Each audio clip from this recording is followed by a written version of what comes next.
Let's look at the Bible, Exodus chapter 25.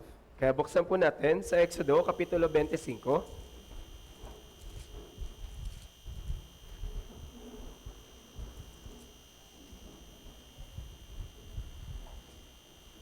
Exodus chapter 25, verse 31. Kapitulo 25 po, talatang 31. Let's read it together. Exodus chapter 25, verse 31. Let's read it together. 3, 2, 1. Gagawa ka ng isang ilawan na lantay na ginto. Ang paa at tangkay ng ilawan ay yari sa pinitpit na ginto. Ang mga sanga, ang mga kopa niyon, at ang mga bulaklak niyon ay isang piraso. So every Sunday we have been studying the book of Exodus. Kaya linggo-linggo na po nating patuloy na pinag-aaralan yung aklat ng Exodo. And most important part in the Exodus is the tabernacle. At yung isa sa pinakamahalagang parte sa aklat ng Exodo ay yung tungkol sa tabernakulo. Tabernacle is the place for Israelite to be forgiven. At ito pong tabernakulo, ito po yung lugar para po yung mga Israelita ay mapatawad sa kasalanan. That's the shadow of Jesus Christ and the church and Christian. At ito po yung anino ni Jesucristo ng church, ganun din po ng mga Kristiyano. There is only one gate. It means only by Jesus Christ we can get salvation. Kaya sa tabernakulo ay meron lamang pong isang pintuan, ibig sabihin, sa pamamagitan lamang po ni Jesucristo tayo maliligtas. Gate is so wide, more than the 10 meter. It At means the God is welcoming, God is inviting all sinners to get salvation. At yung pintuan po na ito ay may luwang na halos 10 metro, kaya ibig sabihin nito na iniimbitahan po ng Diyos yung lahat ng mga makasalanan tungo sa kaligtasan. And the first instrument in the tabernacle is the altar of burnt offering. At yung unang instrumento doon po sa loob ng tabernakulo ay yung dambana ng handog na sinusunog. So that indicates the sacrifice of Jesus. Kaya ito po ay kumakatawan doon po sa sakripisyo ni Jesucristo. Like Israel people burn the flesh of the animals, Jesus sacrificed himself to die for our sins. Kaya kung paanong inihahandog po ng mga Israelita yung katawan ng hayop dito po sa handog na sinusunog, ganun din po, isinakripisyo ni Jesus yung kanyang katawan para po sa atin. And next instrument is the water lever. At yung isa pa pong at yung sumunod na instrumento naman po ay yung palanggana. So priests wash their hands and feet in here. Kaya dito po hinuhugasan ng pari yung kanilang kamay at mga paa. So after we get salvation by the blood of Jesus Christ, we have to live holy Christian life. Kaya pagkatapos po nating maligtas sa pamagitan po ng dugo ni Jesucristo, dapat po tayong mamuhay ng banal na buhay Kristiyano. It was made by the bronze mirror. Kaya ito po ay gawa po sa pilak na salamin. When the Israelites got out of Egypt, the Israel women brought to the bronze mirror. Kaya nung lumabas po yung mga Israelita doon po sa Ehipto, kanila pong binitbit yung mga salaming ng mga babaeng Ehipsyo. They check their beauty, of the outward beauty. Sa pamamagitan po ng mga salamin na yon, dito po nila sinusuri yung kanila pong panlabas na anyo. But this water laver was made by the bronze mirror. It means instead of checking our outward beauty, now the holy Christian life is really beautiful in the eyes of God. Kaya sa pamamagitan po ng palanggana na to, na noon ay ginagamit nila ng mga salamin ng mga babaeng Ehipsyo, kaya noon kanila pong sinusuri yung kanilang panlabas na anyo, pero sa ngayon dapat po nating suriin yung ating banal na buhay Kristiyano. And here is the holy place. At narito po yung dakong banal. In the first chamber, there is the display the bread. Kaya doon po sa unang lugar, doon sa dakong banal, nandun po yung hapag ng mga tinapay. It indicates the word of God. Kaya ito po'y kumakatawan sa salita ng Diyos. And here is the lampstand. At narito po yung ilawan. It indicates the light. It indicates Jesus Christ who came to this world as a light of the world. Kaya ito po'y kumakatawan kay Jesucristo na pumunta dito sa sanlibutan bilang ilaw ng sanlibutan. And here is the altar of incense. At narito po yung dambana ng insenso. It indicates the prayer. Kaya ito po'y kumakatawan naman po sa pananalangin. And this is the most holy place. At narito naman po yung dakong kabanal-banalan. Here is the altar of covenant. At narito po yung kaban ng tipan. Then This is the most the deepest place to have a fellowship with God. At ito po yung pinakamataimtim na lugar upang magkaroon po ng taimtim na fellowship sa Diyos. So when we get salvation, we have to do our best to live holy. Kaya ibig sabihin, nang tayo po ay maligtas, dapat gawin po natin yung lahat nating makakaya upang makapamuhay na banal. And we should work for the Lord. At dapat po tayong lumakad sa Panginoon. And we should have the deep fellowship with God. At dapat po tayong magkaroon ng taimtim na fellowship sa Diyos. So don't stay only in the altar of burnt offering. Don't stay in the situation only you get salvation. Kaya wag po tayong manatili lamang doon po sa dambana ng handog na sinusunog o kaya doon po sa sitwasyon na naligtas ka lang. The reason why God forgave us is to live for God. Dahil yung dahilan po ng Diyos kung ba't tayo pinatawad sa mga kasalanan natin ay para makapamuhay para sa Kanya. And today we're gonna study the lampstand. At ngayon, pag-aaralan po natin yung tungkol sa ilawan.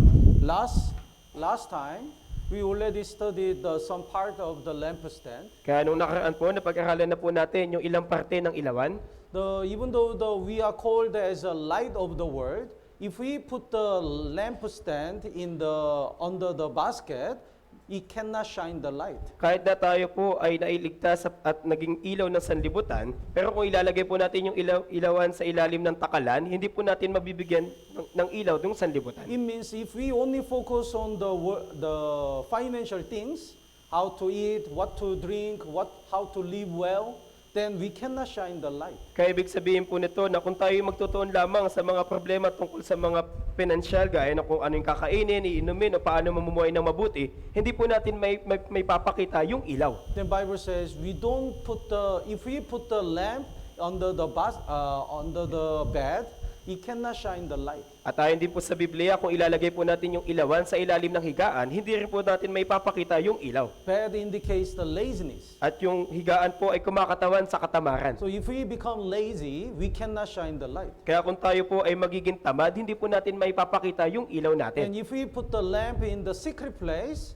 it means the hidden sins, we cannot shine the light. At kung ilalagay din po natin yung ilawan sa mga dakong lihim, kumakatawan po ito na kung tayo po ay merong lihim na kasalanan, hindi po tayo makakapagpakita ng liwanag. Then Bible clearly says we have to put the lampstand in the church. At malinaw na sinasabi po ng Biblia na dapat po nating ilagay yung ilawan sa loob ng church. So when we stayed in the church, we can shine the light. Kapag tayo po ay nananatili sa church, may papakita po natin yung ating liwanag. And today we're gonna learn another lesson about the lampstand. At ngayon, pag-aralan po natin yung iba pang aral tungkol po sa ilawan. The verse 31, would you read? Gagawa ka ng isang ilawan na lantay na ginto, ang paa at tangkay ng ilawan ay yari sa pinitpit na ginto, ang mga sanga, ang mga kopa niyon, at ang mga bulaklak niyon ay isang piraso. So the Bible says, you shall also make a lampstand of pure gold, and the lampstand shall be of hammered work. Hammered work. Kaya sabi po ng Biblia, gagawa ka ng isang ilawan na lantay na ginto, ang paa at tangkay ng ilawan ay yari sa pinitpit na ginto. Sabi, pinitpit na ginto. Pinipit? Pinipit. Hammered work. So in order to make many product, we have to pour and make it. Kaya di ba para makagawa po tayo ng marami po mga produkto, dapat lamang po nating ibuhos ito at ito ay magagawa na. It's very easy and fast. Ito ay madali lang at mabilis. The Bible says the idol, it's made by pouring the iron or silver, gold.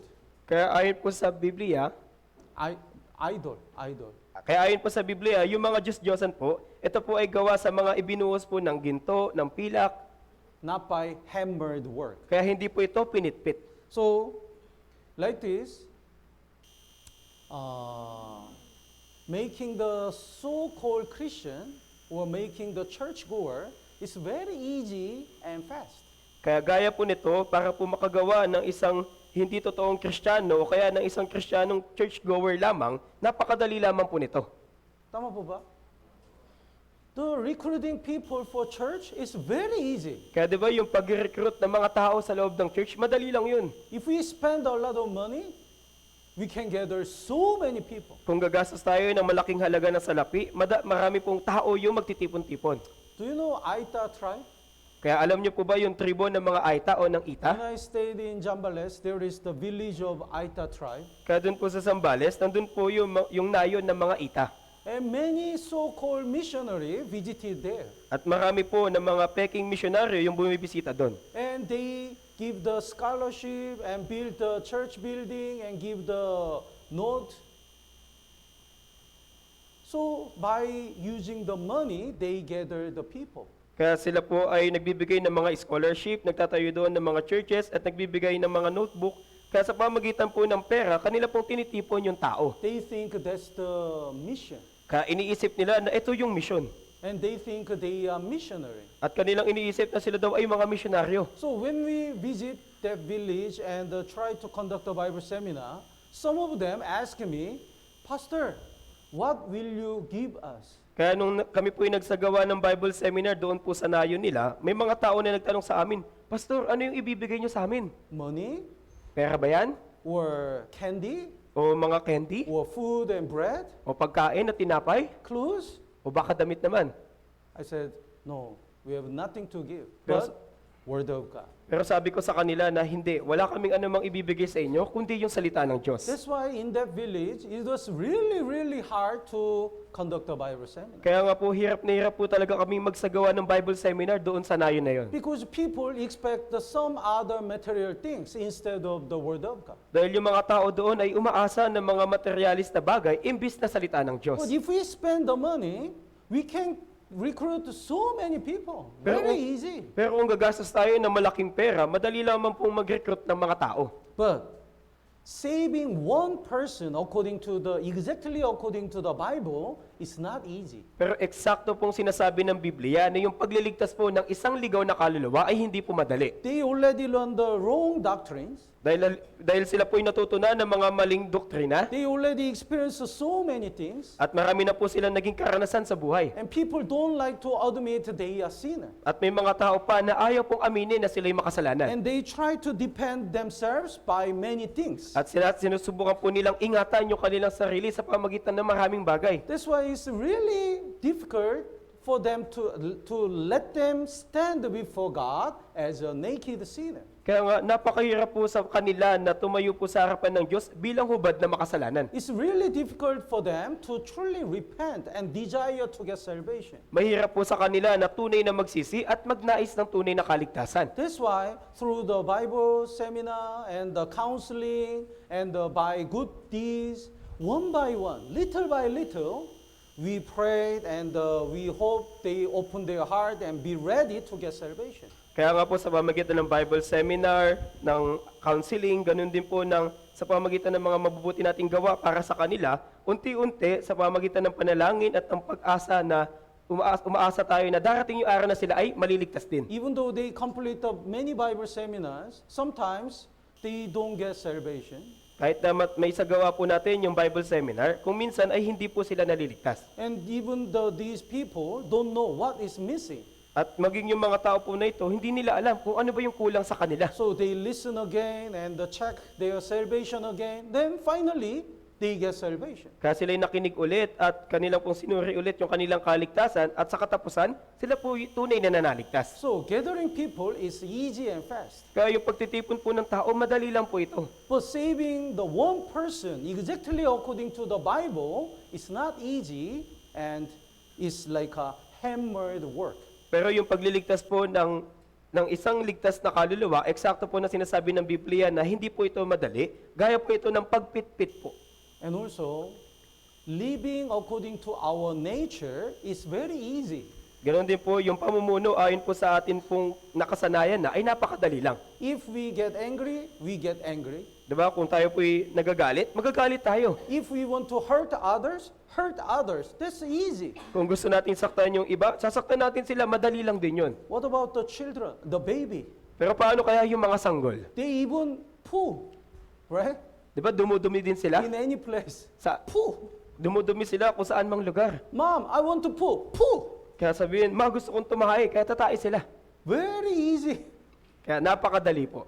living according to their desire is very easy. Kaya yung pamumuhay po, ayon po sa pagnanasa natin, ay napakadali lang. But they are really child, right? Pero sila po ay mga bata pa. What's the difference between the child and the adult? Kaya ano ba yung pinagkaiba ng bata pa sa may wastong gulang na? The adult can already learn how to control himself. Yung wasto na yung gulang, natutunan na po nila kung paano po pigilin yung kanilang sarili. So when we get salvation, living according to our desire is easy. Kaya nung tayo po yung maligtas, yung pamumuhay po ayon sa pagnanasa natin, madali lang. But we need the hammered work. Pero kailangan po nating pitpitin. By suffering and by training, we have to learn how to control ourselves. Sa pamagitan ng mga kahirapan at ng mga pagsasanay, natututunan po natin kung paano po pigilin yung ating sarili. The best way to be matured is the suffering, At Bible yung says. pinakamabuting paraan po para tayo po ay maging wasto yung gulang ay yung kahirapan. Let's look at the 1 Corinthians chapter 9. Kaya tignan po natin sa unang Korinto, Kapitulo 9. 1 Corinthians chapter 9, verse 27. Sa verse 27 po, I'm so sorry. Today, because of the electricity checking the electricity, we cannot turn on the air condition. kaya pasensya na po sa araw na ito dahil po sa sinusuri po nilang kuryente, hindi po natin mabubuksan yung aircon. So you must feel hot. Kaya maaari, naiinitan na kayo. So I'll do my best to finish it early. Kaya gagawin ko yung makakaya ko para matapos agad. The 1 Corinthians chapter 9, verse 27. Basahin po natin ng sabay-sabay. 3, 2, 1. Ngunit sinusupil ko ang aking katawan at ginagawa itong alipin upang pagkatapos na makapangaral ako sa iba, ako mismo ay hindi itakwil. Yes. Apostle Paul said, I discipline my body Kaya sabi ni Apostol Pablo, sinusupil ko ang aking katawan and I bring it into subjection. at ginagawa itong alipin. So I trained myself to obey God. Kaya ibig sabihin nito na sinasanay niya po yung kanyang sarili na sumunod sa Diyos. The 1 Corinthians chapter 15 verse 31 says, Apostle Paul said, I die daily. Araw-araw. Kaya sabi ni Apostol Pablo sa unang Korinto, Kapitulo 15, talatang 31, na ako'y namamatay araw-araw. So living according to our sinful nature is easy. Kaya yung pamumuhay po ayon sa ating likas na pagkakasala ay madali lang. But this is not the way of what God wants. Pero hindi po ito yung gusto ng Diyos. God wants the hammered work. Dahil gusto po ng Diyos yung gawa po na pinitpit. So even though it looks slow, God wants us to be trained and matured by suffering. Kaya kahit na mabagal, gusto po ng Diyos na tayo po ay masanay at tayo po sa pamagitan po ng kahirapan. Let's look at the Job chapter 23. Kaya tignan po natin sa Job, Kapitulo 23. Job chapter 23 verse 10. Job, Kapitulo 23 po, talatang 10. Basahin po natin ng sabay-sabay. 3, 2, 1. Ngunit nalalaman niya ang daang nilalakaran ko, kapag ako'y kanyang nasubok, ay lalabas akong parang ginto. We don't know our way. Kaya di ba hindi natin alam yung daanan po natin? But Bible says, He knows the way that I take. Pero sinasabi ng Biblia, nalalaman niya ang daang nilalakaran ko. So because God knows all our way, He can prepare the best program to train us. Kaya dahil alam po ng Diyos yung ating pong nilalakaran, kaya niya rin pong gumawa ng pinakamainam na program para po tayo ay masanay. So when He has tested me, I shall come forth as gold. Kapag ako'y kanyang nasubok, ay lalabas akong parang ginto. So just gold and pure gold are really different. Kaya yung ginto lamang at yung pinitpit na ginto ay may magkaiba. When you find the gold under the ground, it mixed with so many dust. Kaya kapag nakita tayo ng ginto sa ilalim ng lupa, ito po ay nahaluan ng maraming dumi. Then how can we make the pure gold? Kung gayon, paano po natin ito magiging purong ginto? We put the gold in the fire Ilalagay po natin yung ginto sa apoy and we hammer at atin itong pipit-pitin and put the fire again at ilalagay ulit sa apoy and hammer it again. at atin ulit itong pupukpukin. Through this hammering, it becomes pure gold. Kaya sa pamagitan ng proseso ng pagpupukpok po sa ginto, ito ay nagiging purong ginto. So the born-again Christian and matured Christian are really different. Kaya yung ipinanganak na muling Kristiyano at yung isang wastong gulang na Kristiyano ay meron pong malaking pagkakaiba. Since we got salvation, when we pass through the so many hammering and the suffering, our Christian, the faith becomes a pure gold. Kaya simula nung tayo po'y maligtas at pagkatapos po nating mapitpit sa pamagitan ng kahirapan, yung ating buhay Kristiyano ay naging purong ginto. So matured Christian cannot be made in one night. Kaya yung wastong gulang na Kristiyano ay hindi po may magagawa sa isang araw lang. Let's look at the 1 Peter Tignan po natin sa unang Petro.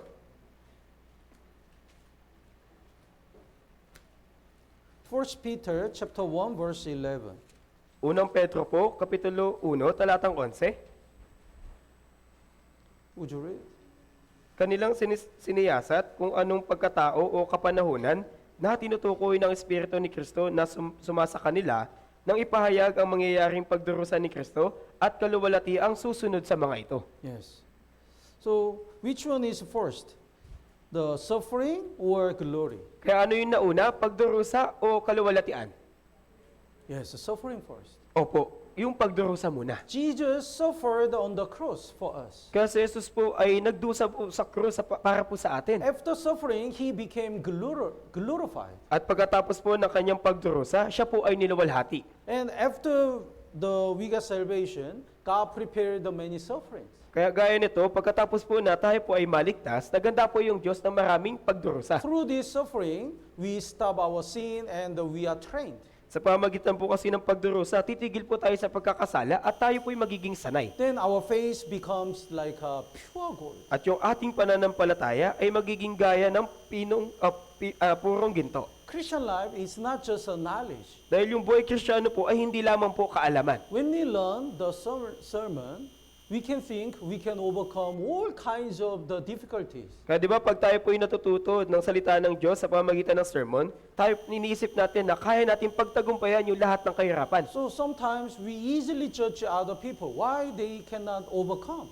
Kaya kung minsan madali po nating hinuhusgahan yung ibang mga kapatid na bakit hindi nila yung mapagtagumpayan. But when these people really face on the difficulties, they also have a struggling. Pero kapag yung mga tao nagsasalita ng ganito na nakaranas ng kahirapan, sila din po ay hirap na hirap. Because without hammering, without passing through the suffering, the gold cannot be pure gold. Dahil kung wala pong pagpipitpit o yung pagpasok po doon po sa kahirapan, yung ginto ay hindi magiging purong ginto. That's why the Job in the chapter 1 and in the last chapter, these Job are totally different. Kaya yung Job na nasa Kapitulo 1 at yung Job na nasa kahuli-hulihang kapitulo ay magkaiba. When he passed through all the training and suffering, he become really matured. Ng kanyang pagdaanan, yung kanyang pagsasanay at mga kahirapan, siya po ay naging wasto yung gulang. So, I really respect the brothers and sisters who experienced so many sufferings and endured in the church. Kaya akin po talagang ginagalang yung mga kapatid na nakaranas ng maraming kahirapan at nagtiis sa loob ng church. We have to respect them. Kaya dapat po natin silang igalang. Because even though they are quiet and humble, their faith is different. Dahil kahit na sila po ay tahimik at mapagpakumbaba, yung kanilang pananampalataya ay iba. So, there are two kinds of sufferings. Kaya may dalawang uri ng kahirapan. We can suffer because of our sin. Pwede tayo magdusa dahil sa ating kasalanan. But we can suffer for the training, and another suffering is for the training and for the gospel. Pero yung isa pa pong kahirapan ay yung para sa pagsasanay at para po sa ebanghelyo. Let's look at 1 Peter chapter 4, Kaya tingnan po natin sa unang Pedro, Kapitulo 4. verse 15. Unang Pedro po, Kapitulo 4, talatang 15. Verse 15 first. Basahin po natin ng sabay-sabay. 3, 2, 1. Ngunit huwag magdusa ang sinuman sa inyo bilang isang mamamatay tao o magnanakaw o gumagawa ng masama o bilang isang mapanghimasok. Let none of you suffer as a murderer and thief. So, because of sin, don't suffer. Kaya sabi, huwag magdusa ang sinuman sa inyo dahil sa pagpatay o pagnanakaw. Kaya ibig sabihin, dahil sa kasalanan, huwag kayong magdurusa doon. But, so, when we commit a sin and lazy and don't work hard, we can suffer. Then don't say that is a persecution or God give this suffering. Kaya kapag tayo po ay nagkasala o naging tamad at hindi po gumawa ng maraming bagay, huwag niyo pong isipin na ito ay kahirapan na binigay ng Diyos na panguusig.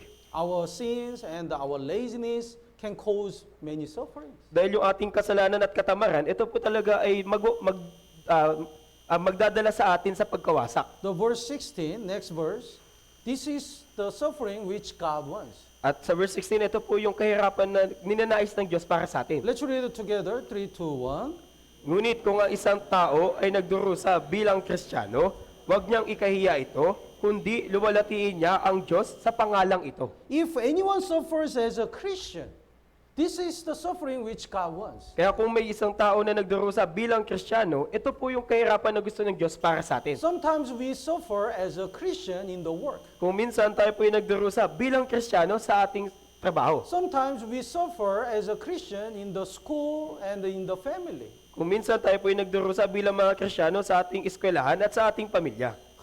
When I got salvation, I transferred to this church. Kaya nung ako po inaligtas, nailipat po ako dito po sa tunay na church. That time, all my family persecuted me. Kaya sa panahon po na yun, lahat ng parte ng aming pamilya ay inusig ako. My father hit me and said the bad word. Pinalo ako ng tatay ko at sinabihan ako ng mga masakit na salita. And the whole other family blame me. At lahat ng mga kamag-anak ko, kanila pong inuusig ako. That time, I cried a lot in the CR. Kaya noong mga panahon na yun, maraming ulit akong umiiyak sa CR. And I prayed, Lord, please help me to endure this suffering. Kaya noong panahon na yun, nanalangin talaga ako sa Panginoon na, Panginoon, pakiusap, tulungan mo kung pagtiisan itong kahirapan na to. And please help them to get truly salvation. At pakiusap, tulungan niyo po sila na tunay na maligtas. And these days, many family members got salvation. At ngayon po, marami na po sa pamilya ko yung naligtas. And they said, thank you, not for forsaking me. Kaya sabi nila sa akin na salamat dahil hindi mo ako pinabayaan. Until they get salvation, we can suffer more.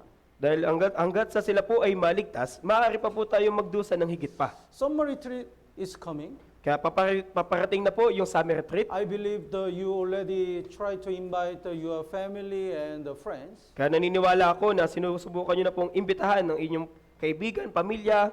Maybe some people mock you and made fun of you and reject you. Maaari yung ilan nilalait kayo, pinagtatawanan kayo, o kaya tinatanggihan kayo. And as a Christian, sometimes we suffered even in the family. At bilang Kristiyano, kung minsan tayo po yung nagdurusa, maging sa ating pamilya. But this is the suffering which God wants. Pero ito po yung kahirapan na gusto ng Diyos para sa atin. The Bible says, if anyone suffers as a Christian, let him not be ashamed. We don't need to be shameful. Kaya sabi ng Biblia, kung ang isang tao ay nagdurusa bilang Kristiyano, huwag niyang ikahiya ito. Kaya dapat po, huwag po natin itong ikahiya. Let him glorify God in this matter. Kundi luwalatiin niya ang Diyos sa pangalang ito. So through this suffering, we can glorify God. Kaya sa pamagitan ng mga ganitong kahirapan, maaari po nating luwalatiin yung Diyos. Let's look at the Proverbs chapter 25. Kaya tignan po natin sa Kawikaan, Kapitulo 25. Proverbs chapter 25, verse 4. Sa Kawikaan po, Kapitulo 25, talatang 4.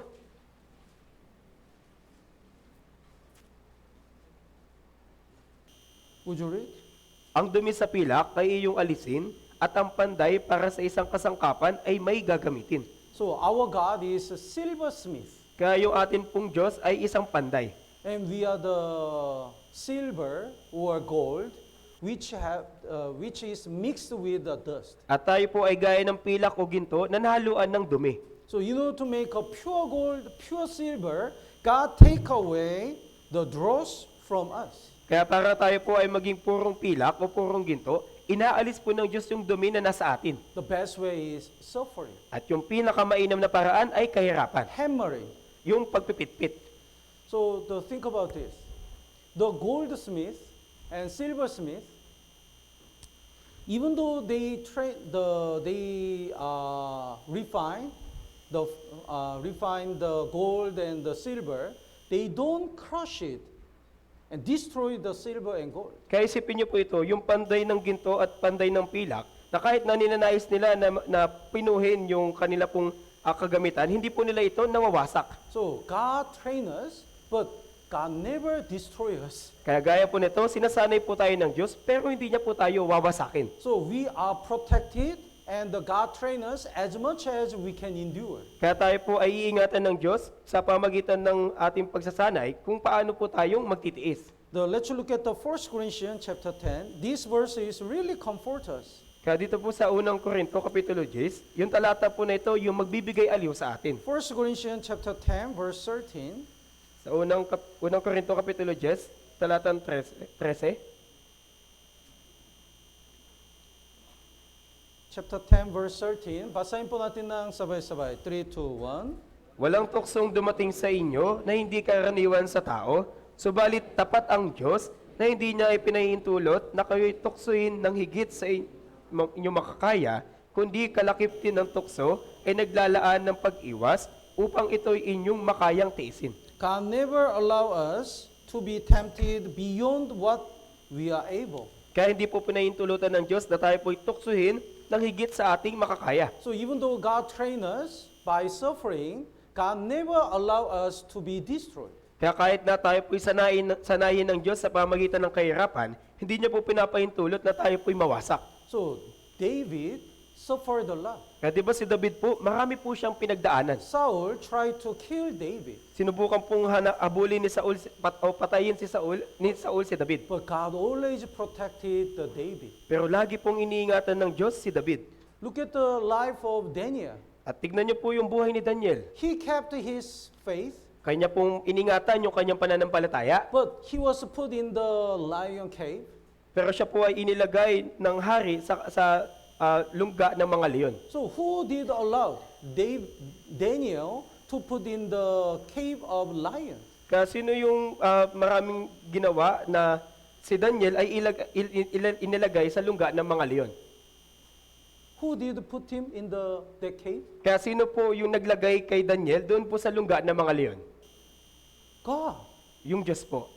But in the cave, God closed the mouth of the lion. Pero doon po sa lungga ng mga leon, tinikom po ng Diyos yung bibig ng mga leon. So God allowed us the suffering, but protect us. Kaya gaya nito, pinapahintulutan po ng Diyos na tayo po'y magdusa habang iniingatan. There are three friends of Daniel. At meron din pong tatlong kaibigan si Daniel. Shadrach, Meshach, Abednego. They kept their faith. They didn't bow down to the idols. Si Shadrach, Meshach at si Abednego, kanila pong iningatan yung kanilang pananampalataya. Hindi po sila sumamba doon po sa Diyos-Diyosan. Because of that, they were put in the fervent fire. At dahil po doon, sila po ay inilagay doon po sa hurno na nagbabagang apoy. Actually, God allowed. Sa katunayan, pinahintulot po ito ng Diyos. But in the fire, Jesus was together with these three friends. Pero doon po sa loob ng apoy, nandun po si Jesus na kasama nung tatlong kaibigan ni Daniel. The Bible clearly says there even one hair was not burned. At malino na sinasabi ng Biblia na maski po yung hibla ng kanilang buhok ay hindi nasunog. So in order to protect us and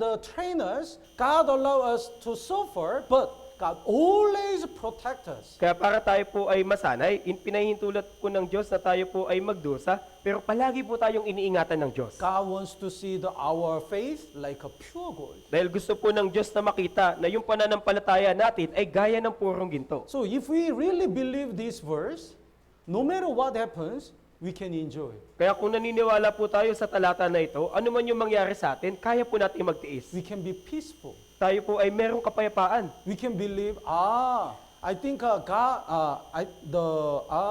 think I can endure this suffering. That's why God allowed this suffering. Maaari po nating isipin na iniisip siguro ng Diyos na kaya kong tiisin yung kahirapan ko na ito, kaya pinahintulot niya. If I cannot endure, probably God never allow us. At kung hindi ko to kayang tiisin, tingin ko naman hindi to papahintulot ng Diyos. So, if we really believe this verse, no matter what happens, we can be peaceful. Kaya kung naniniwala po tayo sa talata na ito, ano man po yung mangyari, maaari po tayo maging papayapa. And let's go back to Exodus chapter 27. At balikan po natin yung Exodo, Kapitulo 27, Verse 20. sa talatang 20.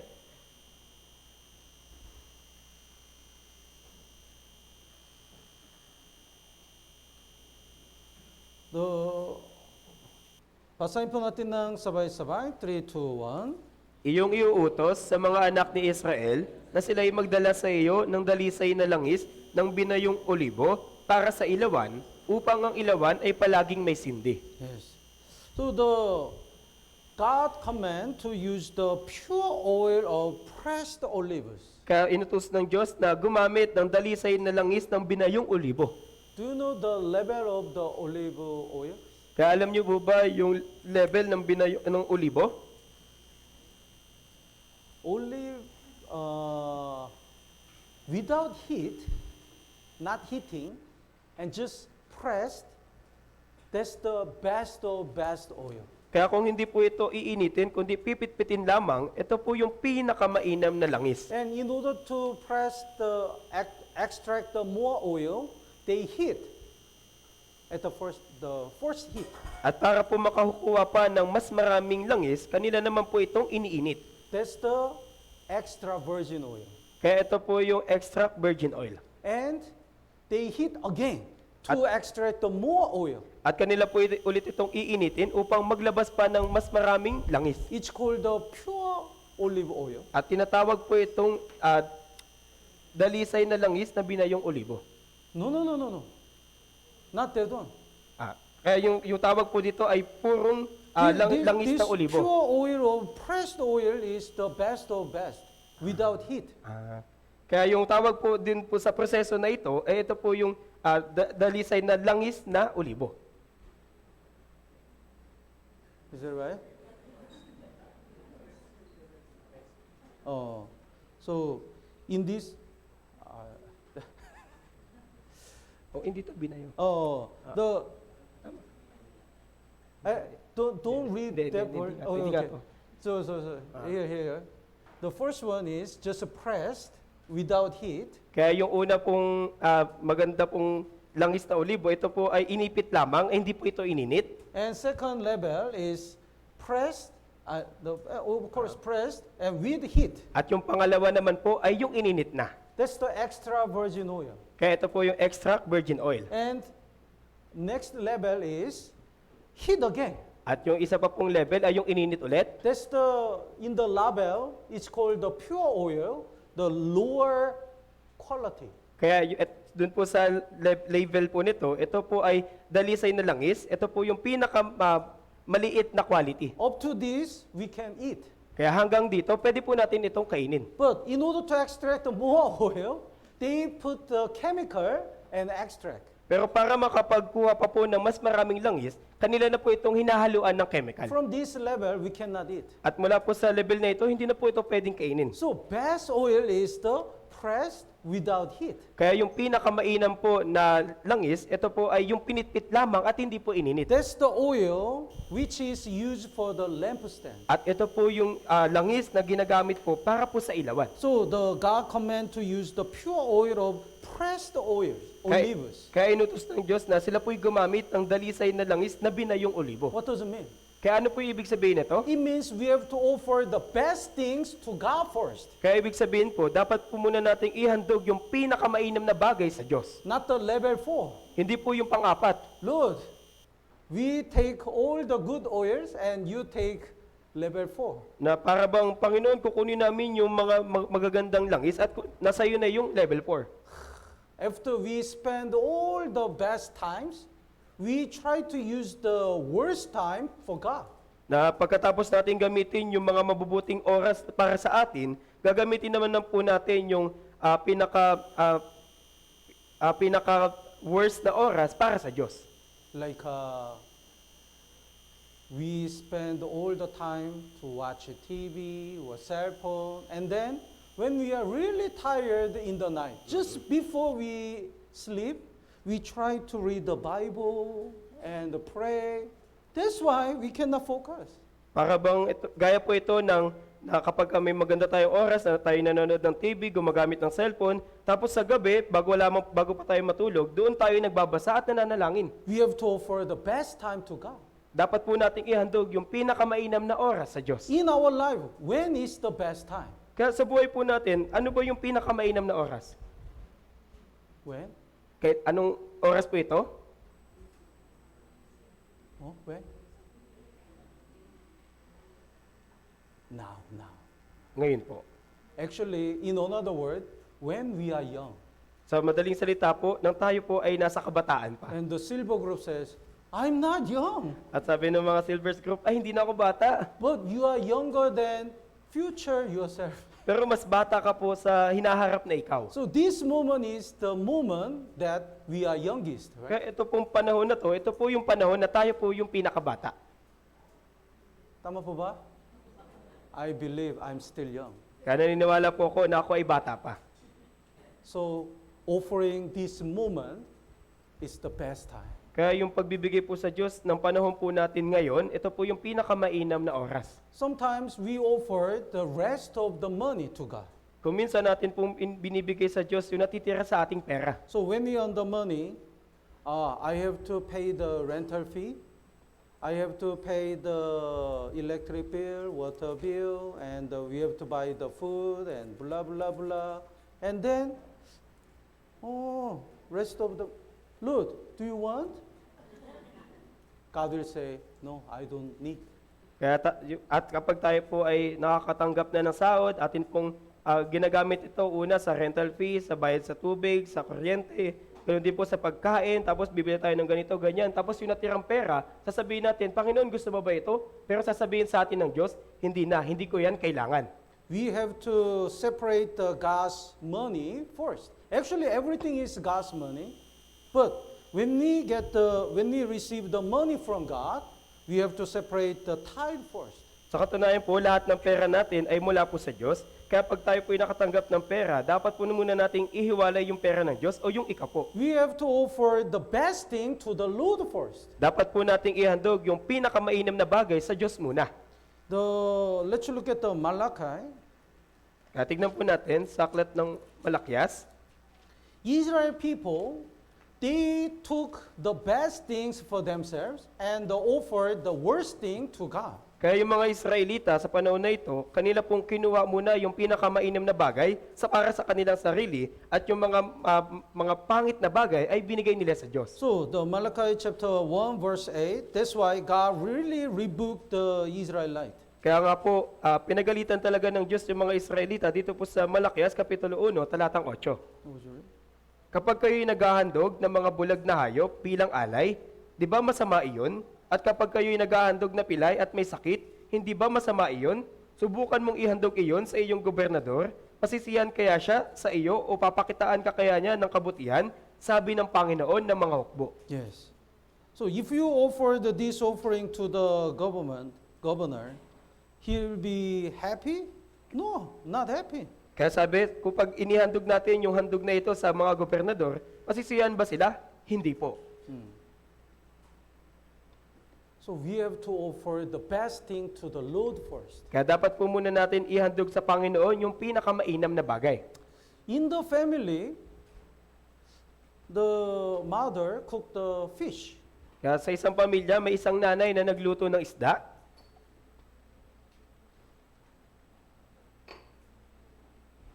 Then the father eat which part? Kaya yung tatay po, anong parte yung sa kanya? Here Yung buntot? or here? O yung ulo? O yung mata? Usually we give the best part to the children, right? Di ba yung nakasanayan natin ay ibigay yung mga magagandang parte sa mga anak. Don't do that. Pero wag niyo po itong gawin. Father or mother should take the best part. Dapat po yung tatay o nanay muna yung kukuha ng mga magagandang parte. And the rest part, give the children. At yung mga natirang parte, doon po yun sa mga anak. Tama pa ba? No. Yeah, we want to sacrifice. But parents must be elder, must be first. Pero sa katunayan po, yung pinakamatanda, siya po dapat muna.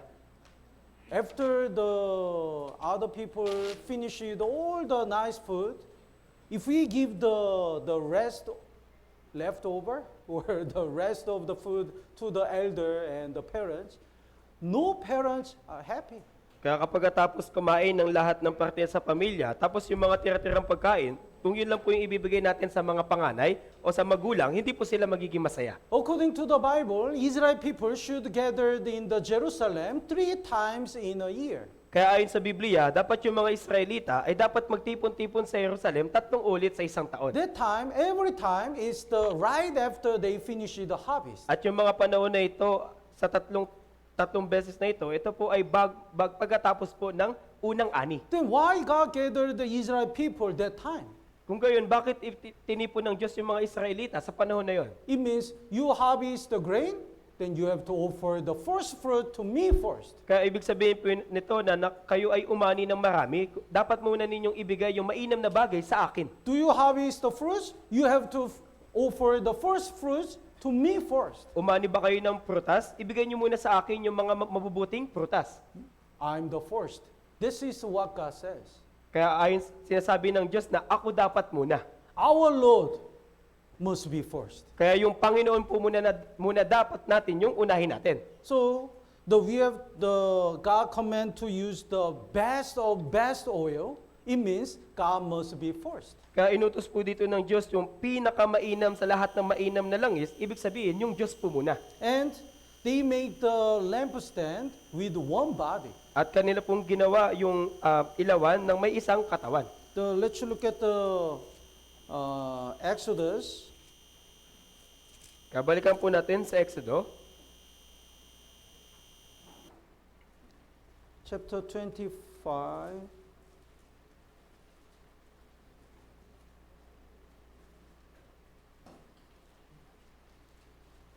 Verse 35. sa verse 35 po, Would you read? at magkakaroon na isang usbong sa ilalim ng bawat pares ng 6 na lumalabas sa ilawan. Huh? Exodus chapter 25, verse 35. 35.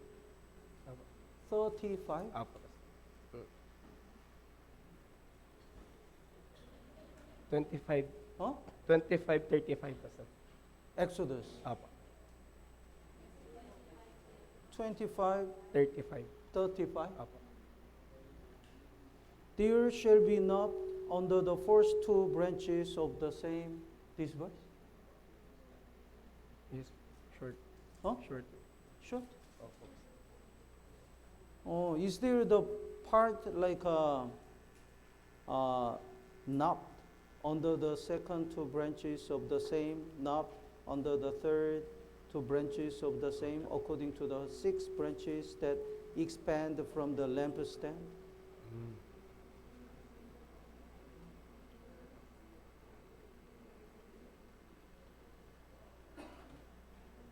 No? Oh, maybe they divide in different part. But anyway, no, connected, right? Kaya sabi po ay magkakaroon ng usbong sa ilalim. Ito ay magkakonekta. Is there the word connected? 35, 36, 36. What about 36?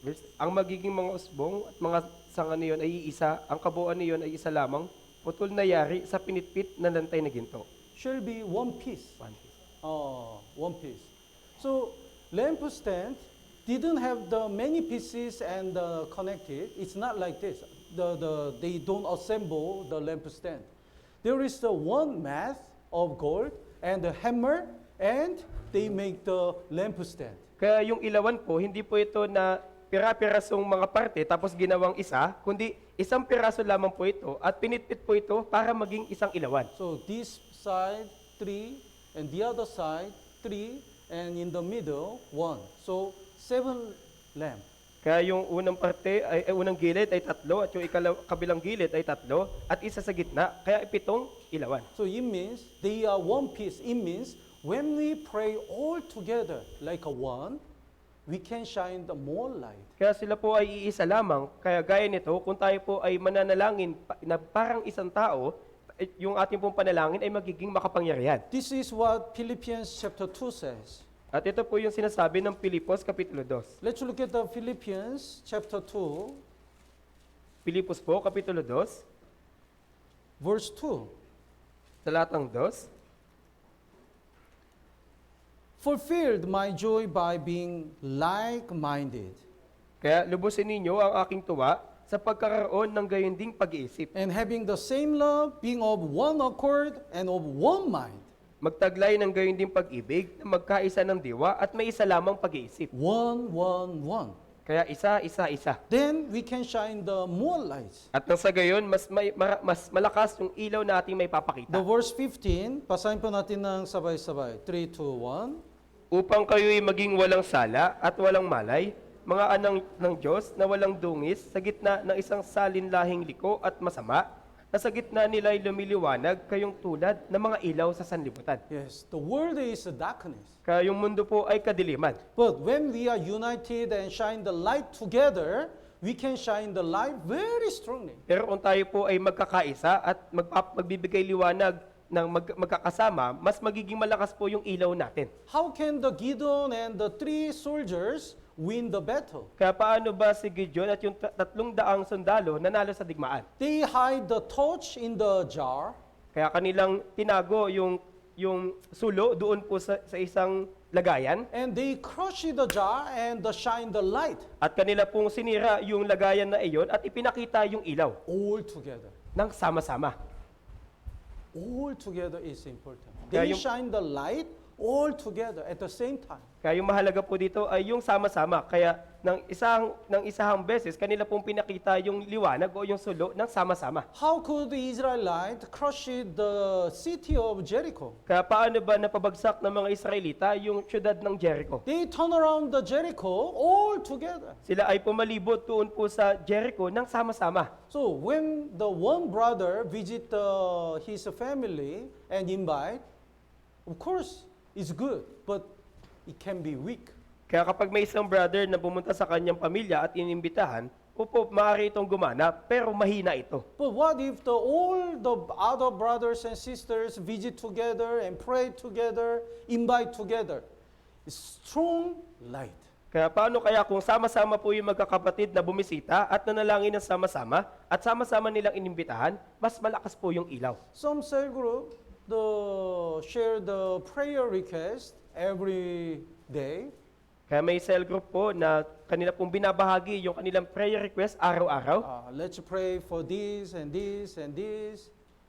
Then all the brothers and sisters look at the message and pray together. At kanilang sinasabi na ipanalangin nyo ito, ganito, ganyan. At lahat po ng kapatid, kanila po itong tinitignan at pinapanalangin ng sama-sama. We should pray all together. At dapat po tayong manalangin ng sama-sama. Now, especially for the summer retreat, we have to pray all together. At ngayon, lalong-lalo na sa darating na summer retreat, dapat po tayong sama-samang manalangin. Look at the slogan. Tingnan niyo po yung slogan natin. Don't read like a lost unity for winning souls. No, don't read like this. Unity for winning lost souls, right? Kaya yung pinakatama pong pagbasa dito ay yung Unity for Winning Lost Souls.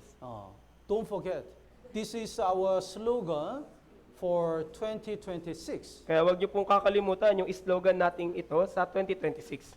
For the lost souls, we should pray together and should be one piece. Kaya para po sa mga ligaw na kaluluwa, dapat po tayong sama-samang manalangin na gaya ng isang piraso. In Israel, when the war take place in Israel, all other Jewish people who stayed in the other countries, they really want to go back to Israel. Kaya sa Israel po, kapag meron pong digmaan na umusbong, lahat po ng mga Hudyo sa iba't ibang bansa, gusto po nilang umuwi para po tumulong.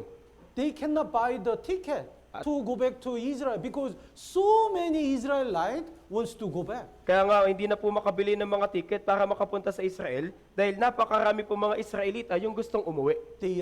They really want to join the war. Dahil gustong-gusto talaga nilang makibahagi sa digmaan na yun. So they used to ask each other, when the war occurs, where were you?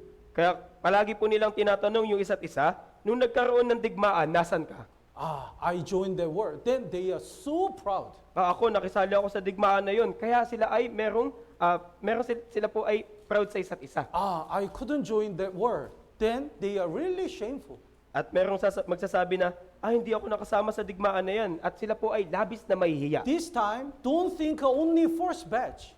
Kaya ngayon, wag niyo pong isipin na sumali sa isang batch lang. Please pray the first, second, and third batch.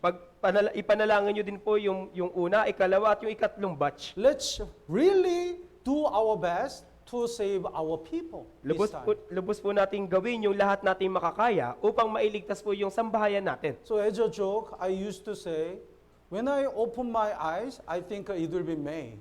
Kaya nga kapag bilang pagpapatawa, akin laging sinasabi na kapag imumulat ko yung aking mata, sana ay Mayo na. Because it will be so full schedule. Dahil punong-puno po yung ating schedule.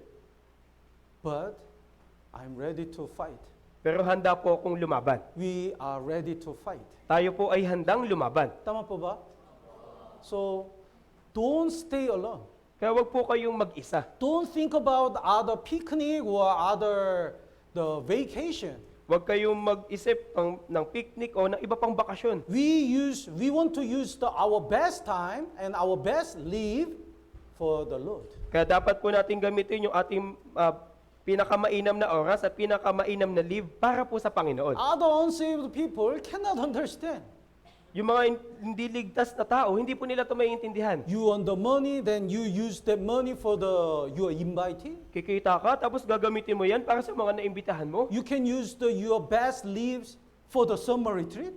Gagamitin mo yung pinaka natitira mong leave para sa summer retreat. Yes, because our Lord is the first. Opo, dahil dapat Diyos muna. We don't want to go to the beach. Hindi natin gusto doon sa may paliguan. We don't want to go to the other country for the vacation. Ayaw nating pumunta sa ibang bansa para magbakasyon. We want to use our best time and best money only for the Lord. Kundi gusto nating gamitin yung ating pinakamainam na oras at pinakamainam na pera para sa Diyos. In Revelation, let's look at the Revelation. That's what I prayed. Revelation chapter 2, Kaya verse 5. Tignan po natin sa Apokalipsis, Kapitulo 2. Ito po yung pinapanalangin ko. When God rebuked the church of Ephesus, God said like this. Kaya nang pagalitan po ng Diyos yung iglesia ng Efeso, ganito po yung sinabi niya. Verse Sa verse 5. Would you read? Verse 5, kaya't alalahanin mo kung saan ka nahulog, magsisi ka at gawin mo ang mga bagay na ginawa mo noong una. Kung hindi, darating ako sa iyo at aalisin ko ang iyong ilawan mula sa kinalalagyan nito, malibang magsisi ka. God said, I remove your lampstand from each place unless you repent. Kaya sabi ng Diyos, aalisin ko ang iyong ilawan mula sa kinalalagyan nito, malibang magsisi ka. Meaning is, I'll not use you anymore. Kaya ibig sabihin po nito na hindi na kita gagamitin pa kailanman. I'm really worried. Kaya nag-aalala talaga ako. If we don't check ourselves, if we don't check the Ortiga Church and the Philippine Life of the Mission carefully, God can remove the lampstand from each place. It means God will not use us. Kaya kung hindi po natin sisiyasatin yung ating sarili, yung ating pong yung Ortigas Church at yung Philippine Life Word Mission ng napakaingat, aalisin po ng Diyos yung ilawan sa kinalalagyan nito, ibig sabihin, hindi niya na tayo gagamitin pa para makapagligtas. That's why God command the priest to check the lampstand every day. Kaya nga inutusan po ng Diyos yung mga pari na kanilang laging suriin yung ilawan araw-araw. Let's look at Leviticus chapter 24. Kaya tingnan po natin sa Levitico, Kapitulo 24. Leviticus chapter 24, verse 4. Sa talatang 4 po,